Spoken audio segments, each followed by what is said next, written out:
Salut les pilotes, le prochain jeu de rallye eSport WRC 2023 arrive à grands pas. Les infos sont sorties petit à petit. Il est temps de faire un récapitulatif complet et de vous donner ces infos.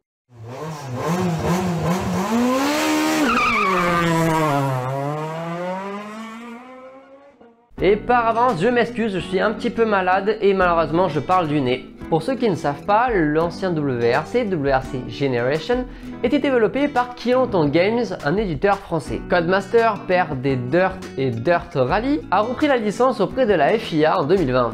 Et ensuite, Codemaster a été racheté par EA, ce qui ça fait que maintenant le jeu s'appelle eSport WRC 2023, un peu comme le football. Quand on voit la qualité des Dirt Rally, j'ai été assez enthousiaste à l'idée quand j'ai lu les news quand ils ont repris la licence. Les informations ont mis du temps à arriver de chez Codemaster et vers août-septembre, ils ont commencé enfin à sortir des vidéos du jeu et nous parler un peu plus. Ces informations étant arrivées petit à petit, j'ai pas voulu faire plein de petites vidéos, j'ai préféré en faire une seule parce qu'on regroupe tout.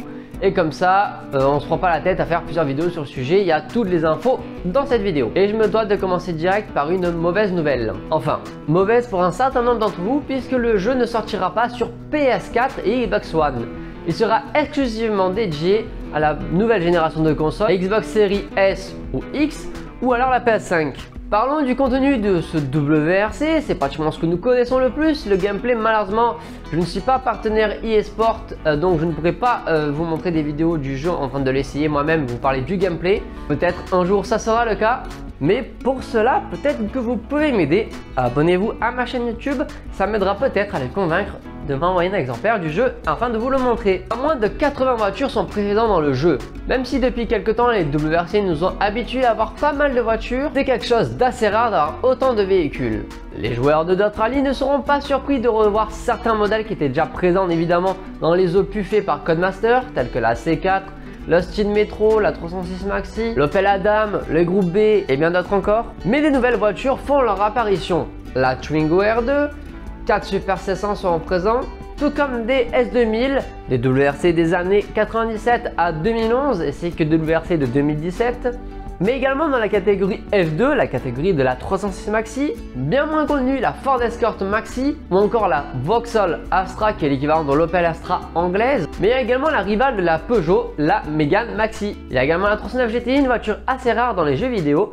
Peut-être d'ailleurs que je vous ferai une vidéo d'une présentation de 309 GTI un jour. Bref, une panoplie de voitures assez large et emblématique de l'histoire du rallye. Il y aura également des voitures appelées Builder, donc construites en français, mais j'y reviendrai dessus un peu plus tard. Parlons de la carrière. Comme dans tout WRC, l'objectif est le titre de champion du monde des rallyes. Vous pouvez évidemment commencer dans la catégorie que vous voulez, c'est-à-dire Junior WRC, WRC2 ou directement en WRC. Un budget sera alloué à votre équipe, évidemment les bons résultats ou les victoires vous permettra d'avoir un peu plus de budget.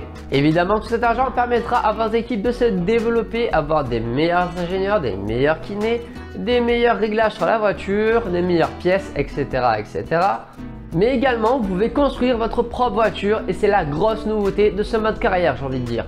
Alors, ça reste des préfabriqués si vous voulez, c'est des pièces que vous choisissez, mais en fait, c'est des pièces qui sont assez poussées. Vous pouvez choisir votre pare-choc avant, votre pare-choc arrière, l'emplacement du moteur, l'embrayage, la boîte à vitesse, le radiateur, tout ce qui est esthétique et performance. Et même à l'intérieur, vous pouvez choisir de mettre un compteur digital ou non, la boîte 5 vitesses ou non. C'est pas une voiture totalement que vous construisez de A à Z parce que ça reste des pièces, on va dire, choisies entre guillemets par Codemaster, mais ça reste une grosse nouveauté que vous pouvez construire votre propre voiture et la faire à votre propre goût et même réglages et sensations, etc. Chose qui existe sur les jeux de F1, un mode Moment est arrivé sur WRC. Ce mode permet tout simplement de revivre les moments clés de l'histoire du WRC avec les conditions climatiques de ce moment. Plusieurs sont déjà présents dans le jeu et d'autres viendront au fur et à mesure. Un système de classement sera mis en place avec des médailles et un classement mondial. Ça fait partie de certains rallyes et même au tout début de l'histoire du rallye c'était comme ça. Un mode rallye de régularité fait son apparition pour la première fois dans un jeu vidéo de rallye. Le principe est simple, un rallye de régularité faut rouler à une vitesse moyenne d'une spéciale. En général c'est pas trop vite, donc c'est assez compliqué à faire et en vrai moi perso je pense pas y jouer parce que la régularité c'est pas trop mon truc.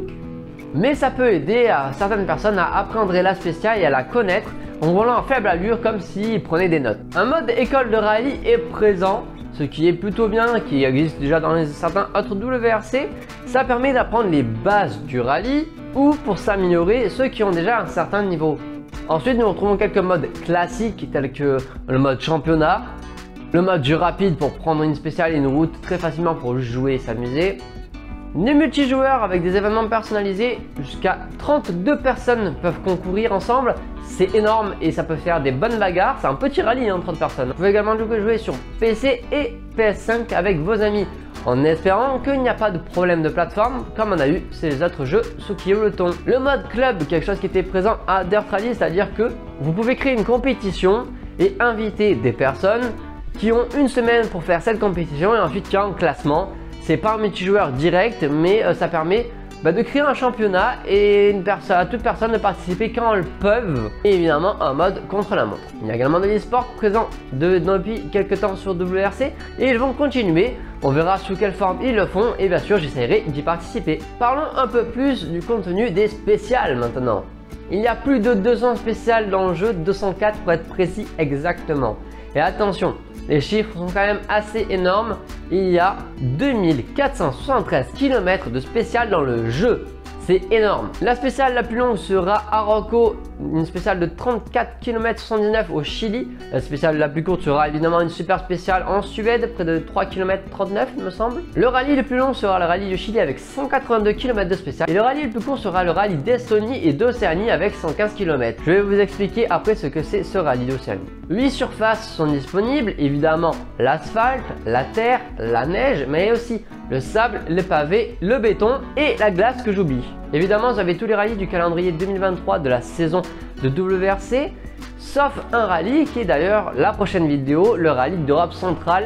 Il n'a pas encore été fait et on ne sait pas encore les routes, donc forcément, Codemaster ne l'a pas encore fait, il viendra au cours d'une mise à jour dans le jeu. Mais il y a également d'autres rallyes tels que le rallye Méditerranée qui est le rallye de Tour de Corse, le rallye Océanie et Pacifique qui sont respectivement le rallye de Nouvelle-Zélande et d'Indonésie. Oui, il y a eu un rallye en Indonésie, je vous ferai une vidéo là-dessus. Mais il y a également le rallye de Scandinavie pour la Norvège et un rallye ibérique pour le rallye d'Espagne. Des rallyes malheureusement qui ont sauté du calendrier en 2023 et c'est sympa de la part de Codemaster de les mettre quand même dans le jeu. Les spéciales seront plus proches du réel puisque les spéciales seront modélisées à 100% comme dans la réalité, comme on peut voir ce passage au col du Cioni au Monte Carlo. Le jeu se voulant réaliste pour les anciens fans, mais aussi facile d'accès pour les nouveaux fans qui souhaitent jouer à ce jeu. Beaucoup d'aides seront disponibles et même un système de notes simplifié sera prévu. Les fans les plus hardcore joueront avec un système de notes compliqué et un système de notes sera simplifié pour apprendre les bases du rallye pour les nouveaux joueurs. Et également pour les jeunes enfants puisque ce jeu, faut vous le rappeler, les enfants aussi peuvent y jouer. Du peu que j'ai entendu, pour l'instant la bande son semble très fidèle et continue dans la continuité de Dirt, avoir une très belle bande de son. Codemaster fait encore du bon travail là-dessus. Niveau gameplay, ça va être difficile d'en parler parce qu'on n'a que du visuel pour l'instant. Testé par Rovan Perra, le champion en titre, approuve le jeu. Mais également notre ami Franck Onen a pu tester le jeu et sur pas mal de temps. Franck Onen trouve qu'on se rapproche de Dirt Rally 2.0. D'ailleurs les réglages sont totalement les mêmes que sur Dirt Rally. Les graphismes sont de qualité et les menus sont assez sobres et jolis et compréhensibles surtout. Pour ma part, j'ai précommandé le jeu. Dites-moi en commentaire si vous comptez l'acheter ou si vous attendez le retour des gens avant de l'acheter. La prochaine fois que je vous parlerai de ce eSport WRC 2023, ce sera en faisant une vidéo de découverte. Mais je compte également faire des live Twitch à ce lien. Donc n'hésitez pas à vous abonner et à aller faire un petit tour en attendant. Sur ce, portez-vous bien. À bientôt les pilotes!